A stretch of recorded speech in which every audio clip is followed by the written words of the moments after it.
Gamer Type Originals.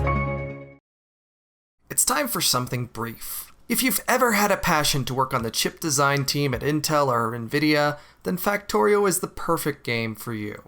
Let's back up a step. If you're anything like me, you love Minecraft, but wish there was far more to it. Once you get your fundamentals out of the way, like shelter and food, everything else is decorum. It doesn't matter how beautiful that thing is you just built, the game offers no reward for it. Not only do you wish for more functional structures, you also wish there was a way to automate mineral extraction without a bunch of crazy game modifications. Strategy games that allow you to gather resources, to build more advanced tools, to build even more complex devices are nothing new, but Factorio scratches that precise itch, and for still being in early access, it works surprisingly well. You, Factorio's astronaut protagonist, have been shipwrecked on an alien rock and need to build a rocket ship to get home. Naturally, you don't have a pair of intact boosters and a hull lying around to duct tape together and escape to orbit. You have to start with sand and eventually make microscopes, so to speak. Your starting equipment and miners rely on coal for fuel, so you'll need to have a supply available. Don't be surprised if you're extracting some of these early minerals by hand, just like Minecraft.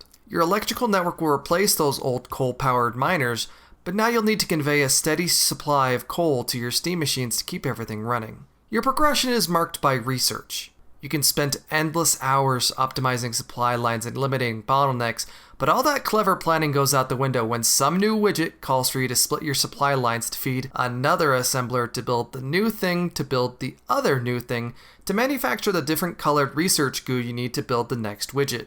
Factorio is a game that rewards you for starting over to learn the ropes and implement better designs that don't involve a mile-long backlog of copper ore that isn't going anywhere. Ideally, your factory should take up as much space as possible to make future modifications as easy to implement as possible. Despite having large swaths of it, optimal real estate management is required. You'll run underground belts, handle strange new materials with different processing techniques, and so on. On the flip side, it's also easy to tighten your design so much that you can't place important structures, like the power poles you need to keep your second-tier equipment going at all. Unlike me, you may even get into the railroad nonsense that allows you to move large quantities of resources or widgets from one side of the factory to the other. The disadvantage of a large factory, however, is that the terrestrial life is hostile, and by default, will periodically chomp away at your base, so you'll need to invest in a defense infrastructure as well. You carry upgradable weaponry, but you can't hold off the bug-like swarms on your own. Thankfully, you can turn them off. It's easy to get lost with the game's lack of documentation. Factorio offers recipe cards for new technologies, but if you've ever had to whip out a Google search to remember how to make a bed in Minecraft, you may as well have a Factorio research open at all times. In fact, the only helping hand you'll get beyond the tutorial is the quick tips box that appears when you load a game.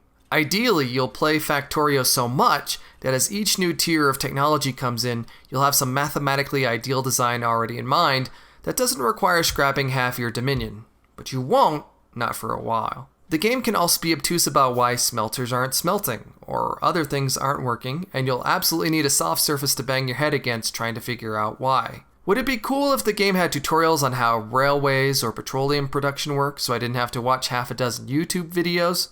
It sure would. While it has a learning curve and could use some polish, Factorio is theoretically far more valuable to students than Minecraft.